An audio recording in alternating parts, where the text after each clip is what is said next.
दोस्तों 1 सितंबर 1939 का वह दिन जब जर्मनी ने पोलैंड पर हमला किया अपने ब्लिट्जक्रिग वॉरफेयर के साथ, जिसके 16 दिन बाद यानी कि 17 सितंबर को सोवियत यूनियन ने भी पोलैंड के पूर्वी भाग से आक्रमण करना शुरू कर दिया। ये दो तरफा हमला पोलैंड सहन नहीं कर पाया और 29 सितंबर तक पोलैंड ने सरेंडर कर दिया। जर्मनी की इस हरकत के साथ यह स्पष्ट हो गया था कि हिटलर के सपने बहुत बड़े हैं और फ्रांस और ब्रिटेन ने मिलकर जर्मनी पर युद्ध की घोषणा कर दी। हालांकि युद्ध की घोषणा के बाद से करीब 6-7 महीनों तक इनके बीच कोई लड़ाई नहीं हुई, बस दोनों ओर से गीदड़ भपकियां ही चलती रही। ब्रिटेन के प्रधानमंत्री चेम्बरलेन अभी भी यही आशा में थे कि शायद हिटलर अभी भी युद्ध का विचार त्याग दे, लेकिन हिटलर तो हिटलर था, क्योंकि एक बार जो उसने कमिटमेंट कर दी तो फिर वो किसी की नहीं सुनने वाला था। अब दोस्तों सिर्फ ब्रिटेन और फ्रांस ही हिटलर से परेशान नहीं थे, बल्कि सोवियत यूनियन भी परेशान हो चुका था, क्योंकि जिस तरह से नाजी आर्मी ने पोलैंड को जीता वो सच में तारीफ काबिल था। क्योंकि इस युद्ध में सोवियत यूनियन 16 दिन बाद आया था, इसलिए पोलैंड को हराने का पूरा श्रेय नाजी आर्मी को ही मिला। स्टालिन नाजी आर्मी की युद्ध कला से टेंशन में आ गए थे कि कहीं ऐसा ना हो कि जर्मनी फिनलैंड के साथ मिलकर सोवियत यूनियन पर हमला कर दे। उस समय सोवियत यूनियन का दूसरा सबसे बड़ा शहर लेनिनग्राड फिनलैंड की सीमा से ज्यादा दूर नहीं था, इसलिए स्टालिन अपनी सीमाओं को सुरक्षित करना चाहता था।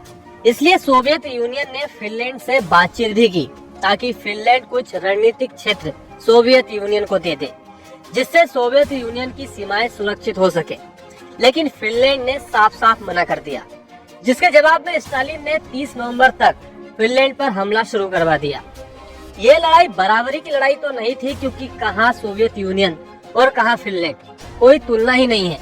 लेकिन इसके बावजूद फिनलैंड ने सोवियत यूनियन को अच्छा खासा जवाब दिया। तो दोस्तों यहाँ पूर्वी फ्रंट पर सोवियत यूनियन फिनलैंड के साथ व्यस्त हो गया, तो वहाँ वेस्टर्न फ्रंट पर ब्रिटेन और फ्रांस दोनों ही मिलकर जर्मनी के खिलाफ प्लानिंग कर रहे थे कि जर्मनी को कैसे रोका जाए। इस दौरान किसी ज्ञानचंद ने ज्ञान दिया कि भाई जर्मनी की जो आयरन की डिमांड है वो स्वीडन की खदानों से पूरी होती है, बस उसे रोक दो। तो दोस्तों वीडियो में आगे बढ़े उससे पहले बात करते हैं आज के स्पॉन्सर के बारे में। हमारे आज की इस वीडियो को स्पॉन्सर किया है कुकू एफएम ऐप ने। कुकू एफएम इंडिया का लीडिंग ऑडियो बुक प्लेटफॉर्म है, जहां आपको दुनिया भर की कई सारी ऑडियो बुक मिल जाएंगी। यहां आपको वर्ल्ड वॉर 1 और वर्ल्ड वॉर 2 से रिलेटेड ऑडियो समरी मिलेगी।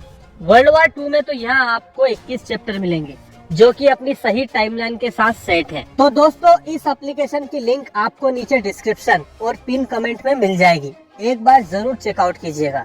दोस्तों इस एप्लीकेशन का एनुअल सब्सक्रिप्शन करीब 399 रुपए का है, लेकिन अगर आप हमारा कूपन कोड HB50 यूज करते हैं तो आपको यहाँ 50% का डिस्काउंट भी मिलेगा, यानी कि 199 रुपए पूरे साल के लिए।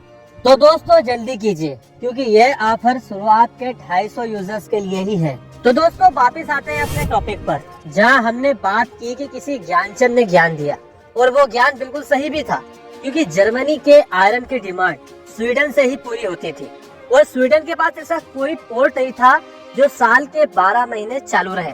मगर नॉर्वे के पास एक पोर्ट था, नॉर्वे, जहाँ 12 महीने शिप से व्यापार होता था, क्योंकि यहाँ बर्फ जमती नहीं थी। तो यहाँ ब्रिटेन और फ्रांस का प्लान था कि वो किसी तरह नॉर्वे में अपने सैनिक डिप्लॉय कर दें, जिससे जर्मनी का व्यापार रुक जाएगा। हालांकि नॉर्वे, स्वीडन, डेनमार्क ये सभी देश न्यूट्रल थे, इनका युद्ध में शामिल होने का कोई मूड नहीं था, और नॉर्वे ऐसा कोई काम नहीं करने वाला था जिससे हिटलर नाराज हो। हालांकि ब्रिटेन ने सोवियत यूनियन के खिलाफ फिनलैंड की मदद करने का बहाना बनाया था, लेकिन फिर भी नॉर्वे ने मना कर दिया। लेकिन फिर भी ब्रिटेन की रॉयल नेवी ने नॉर्वे के आसपास गश्तियां लगानी शुरू कर दी थी। वही बात करें हिटलर की, तो उसकी नजर में नॉर्वे को जीतना बहुत जरूरी था, क्योंकि अगर जर्मनी नॉर्वे की समुद्री सीमाओं पर कब्जा कर लेता है तो जर्मनी के लिए ब्रिटिश रॉयल नेवी के घेरे को तोड़ने में आसानी होगी। और हिटलर ने इस बात के भी संकेत पहले ही समझ लिए थे कि अंग्रेज नॉर्वे में कुछ बड़ा करने वाले हैं। इस दौरान एक घटना भी हो गई, जिसमें अंग्रेजों के इरादों का पता चल गया। दरअसल हुआ ये कि एक जर्मन नौसैनिक जहाज एडमार्क अपने रास्ते जा रहा था, जिसमें कुछ अंग्रेज कैदी थे। ब्रिटिश रॉयल नेवी ने उस जहाज को रोककर उनमें मौजूद सभी अंग्रेज कैदियों को रिहा करवा दिया। यह घटना नॉर्वे की समुद्री सीमा पर हुई थी। इस घटना से हिटलर और उसके सलाहकार समझ गए कि अंग्रेजों की नजर नॉर्वे पर है और वो जर्मनी की आपूर्ति को रोकना चाहते हैं। अब तक रॉयल नेवी जर्मनी के जहाजों को रोकना शुरू भी कर चुकी थी, लेकिन हिटलर ने बेल्जियम और नीदरलैंड के नाम से व्यापार करना जारी रखा था। अब जर्मनी ने अपने जहाजों को सुरक्षित रखने के लिए एक प्लान तैयार किया। प्लान यह था कि जर्मन व्यापारिक जहाजों के साथ साथ ताकतवर बेड़े भी शामिल होंगे, जो कि व्यापारिक जहाजों की सुरक्षा करेंगे। लेकिन यह प्लान काफी जोखिम भरा था, क्योंकि उनके सामने ब्रिटिश रॉयल नेवी थी, दुनिया की सबसे ताकतवर नेवी में से एक, और उसे हराना मुश्किल था। जर्मन नेवी उसके सामने कहीं भी नहीं टिकती थी। काफी निष्कर्ष के बाद यह विचार आया कि रॉयल नेवी को अगर कोई रोक सकता है तो वो है लुफ्टवाफे, यानी कि दुनिया की सर्वश्रेष्ठ वायुसेना, मतलब वेस्ट वर्सेस वेस्ट। लेकिन इसके लिए नॉर्वे पर कब्जा होना बहुत जरूरी है, तभी तो लुफ्टवाफे को उड़ान के लिए नजदीकी हवाई पट्टियां मिलेंगी, जिससे वो अपने व्यापारिक जहाजों की रक्षा भी कर सकेंगे। इस दौरान ब्रिटेन ने नॉर्विक पोर्ट के आसपास माइंस बिछाना शुरू कर दी, ताकि कोई भी जहाज यहाँ न आ सके। वही 9 अप्रैल 1940 को जर्मन नौसेना ने डेनमार्क और नॉर्वे दोनों पर हमले शुरू कर दिए और जर्मनी में मौजूद नॉर्वे के विदेश मंत्री कोर्ट को एक अल्टीमेटम थमा दिया कि भैया नॉर्वे जर्मनी की सत्ता स्वीकार करे। और हमले का कारण यह बताया गया कि एलाइड पावर नॉर्वे पर हमला करने वाली थी, इसलिए हमला पहले हमने कर दिया। वही डेनमार्क को तो जर्मनी ने कुछ घंटों की ही लड़ाई के भीतर हरा दिया और डेनमार्क की हवाई पट्टियों का इस्तेमाल नॉर्वे के खिलाफ किया। वही नॉर्वे की सरकार अल्टीमेटम से डरी नहीं, उसने जवाबी हमला करने का आदेश दिया। लेकिन उस दौरान एक विभीषण सामने आया, जिसने अपने ही देश के साथ गद्दारी की। वो था नॉर्वे का एक राजनेता, डिनकुन क्विस्लिंग। दरअसल उसने लड़ाई की आधी बाजी जर्मनी के पक्ष में कर दी। वह ये कि जो माइंस ब्रिटेन ने बिछा रखी थी, उसका बिजली का कनेक्शन काटने का आदेश डिनकुन ने दे दिया, जिस कारण से वो माइंस निष्क्रिय हो गई। साथ ही साथ नॉर्विक पोर्ट पर खड़े 3 जहाजों को सरेंडर करने का आदेश दे दिया और वो जहाज बिना लड़ाई के ही जर्मन सेना के कब्जे में आ गए। मतलब दोस्तों, आप ही बताओ कि गद्दारी की भी कोई सीमा होती है। इस भाई साहब ने तो विभीषण और जयचंद दोनों को ही गद्दारी के मामले में पीछे कर दिया। इसलिए आज भी यूरोप में गद्दार की जगह डिनकुन क्विस्लिंग का नाम लिया जाता है, जैसा कि हमारे यहाँ जयचंद, विभीषण और बंगाल में मीर जाफर का लिया जाता है। नौसैनिक हमले के अलावा जर्मनी ने अपने कई ट्रूप्स पैराशूट के जरिए सीधे नॉर्वे में उतार दिए, जिन्होंने प्रमुख रणनीतिक जगहों पर कब्जा कर लिया।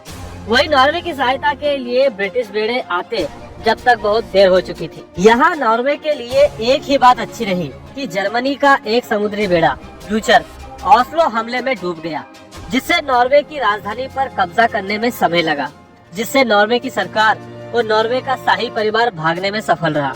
वही समुद्र में रॉयल नेवी और जर्मन नेवी की लड़ाई चलती रही। इस लड़ाई में जर्मनी का एक heavy cruiser, 2 light cruiser, 10 destroyer, 6 you boats और 150 से ज्यादा विमान नष्ट हो गए।